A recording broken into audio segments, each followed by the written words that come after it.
Hi hello welcome to జాసర్ media. నా అసలు పేరు పవన్ కళ్యాణ్ కాదు.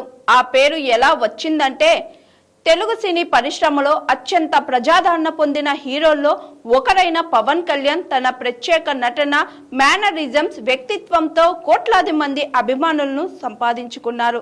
మెగాస్టార్ చిరంజీవి సోదరుడిగా సినీ రంగంలోకి అడుగుపెట్టిన ఆయన ఆ తరువాత తనకంటూ ప్రత్యేక గుర్తింపును సొంతం చేసుకొని పవర్ స్టార్ గా ఎదిగారు. నటుడిగా మాత్రమే కాకుండా కథా రచయితగా, గాయకుడిగా, స్టంట్ డిజైనర్ గా, దర్శకుడిగా కూడా తన ప్రతిభను చాటుకున్న పవన్ కళ్యాణ్ ప్రస్తుతం ఆంధ్రప్రదేశ్ ఉప ముఖ్యమంత్రిగా బాధ్యతలు నిర్వర్తిస్తున్నారు. తాజాగా ఓ ఇంటర్వ్యూలో పాల్గొన్న ఆయన తన పేరు వెనుక ఉన్న అసలు కథను వెల్లడించి అభిమానులను ఆశ్చర్యానికి గురి చేశారు. పవన్ కళ్యాణ్ మాట్లాడుతూ తన అసలు పేరు పవన్ కళ్యాణ్ కాదని తెలిపారు. నాకు నామకరణం చేసినప్పుడు పెట్టిన పేరు శ్రీ కళ్యాణ్ కుమార్ అయితే స్కూల్ రికార్డులో శ్రీ అనే పదం తొలగిపోయి కె కళ్యాణ్ కుమార్ గా నమోదయ్యింది. ఆ తర్వాత నా జీవితంలోకి పవన్ అనే పదం వచ్చింది అని ఆయన చెప్పారు. తనకు మార్షల్ పై చిన్నప్పటి నుంచే ఆసక్తి ఉండేదని, శిక్షణ పొందే రోజుల్లో శారీరక శక్తిని ప్రదర్శించే కఠినమైన సాధనలు చేసేవాడినని పవన్ గుర్తు చేసుకున్నారు. నా చేతిపై 100 కిలోల బరువున్న రాళ్లను పెట్టి పగలగొట్టించే ప్రదర్శనలు చేసేవాడిని.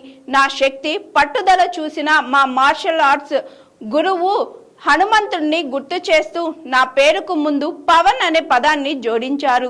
పవనపుత్రుడైన హనుమంతుడి నుంచి స్ఫూర్తి పొందిన ఆ పేరు తరువాత నా జీవితంలో భాగమైపోయిందని వివరించారు. సినిమాలోకి వచ్చిన తర్వాత పవన్ కళ్యాణ్ అనే పేరు ప్రేక్షకుల్లో విపరీతమైన ఆదరణ పొందింది.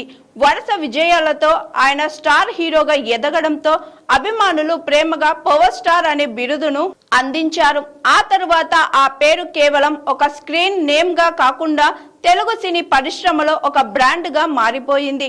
గతంలో పవన్ కళ్యాణ్ తల్లి అంజనాదేవి కూడా ఓ ఇంటర్వ్యూలో ఇదే విషయాన్ని ప్రస్తావించారు. తమ కుమారుడికి మొదట కళ్యాణ్ కుమార్ అని పేరు పెట్టామని, ఆ తరువాత అతనే పవన్ కళ్యాణ్ గా మార్చుకున్నాడని వెల్లడించారు.